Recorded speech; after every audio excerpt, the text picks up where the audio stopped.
Field ecology is one of the best learning experiences I've ever had. Field ecology is an advanced ecology course that emphasizes the study of organisms in their natural environment using observational and experimental techniques. Field ecology used individual and group projects to examine individual, population, and community-level ecology in tallgrass prairie, deciduous forest, and aquatic ecosystems. Principles of sampling, experimental design, data collection, and analysis are applied in group and individual projects. This is a picture of me using a quadrat to sample species diversity.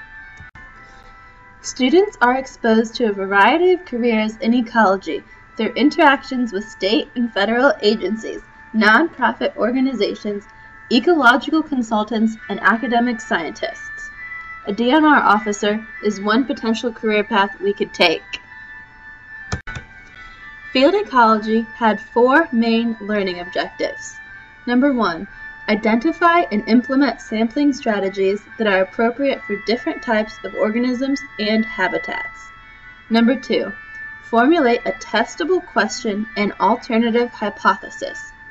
Number 3, design and conduct an experiment to address an ecological question.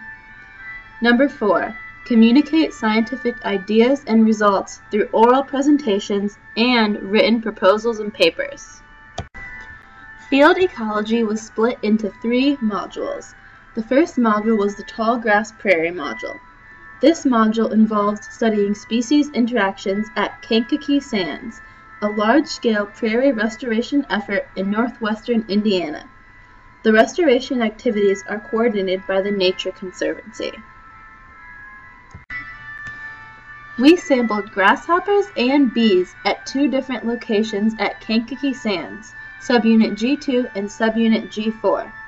We surveyed grasshoppers to estimate predator diversity and bee pollinators to estimate mutualist diversity. To measure habitat heterogeneity, we estimated percent coverage of forbs, grasses, and woody species, along with floor richness and number.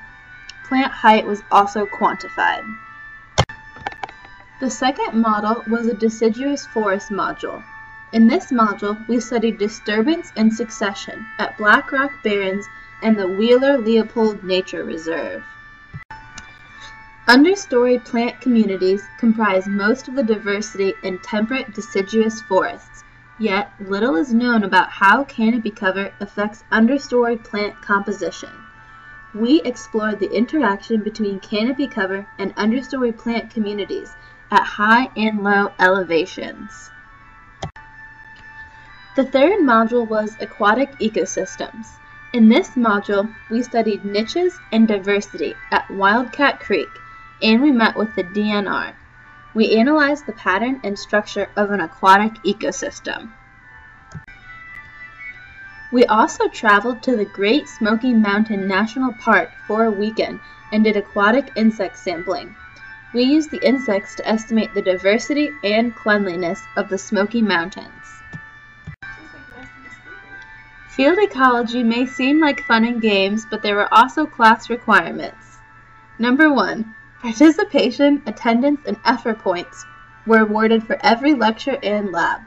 Number 2, we had to do a lab write-up and peer review for every lab as well. Number 3, we did an independent project that involved writing a prospectus, writing a proposal, performing a proposal peer review, presenting our proposal to receive funding, and while we were doing our independent project, we had to maintain an accurate lab notebook. After we finished our independent project, we did a final paper and a final presentation. My independent project was about plants. Plants release volatile organic compounds, or VOCs, in response to stress. Damaged plants emit VOCs as airborne signals that can induce defenses in nearby plants. When intact plants receive this signal, they prepare their defenses, making them less susceptible to damage. The spatial scale over which volatiles are active is still unknown. The objective of my project was to determine the range of VOCs emitted by tomato plants in response to tobacco herbivory. In the picture, you can see a tomato plant with 2 hornworms on it.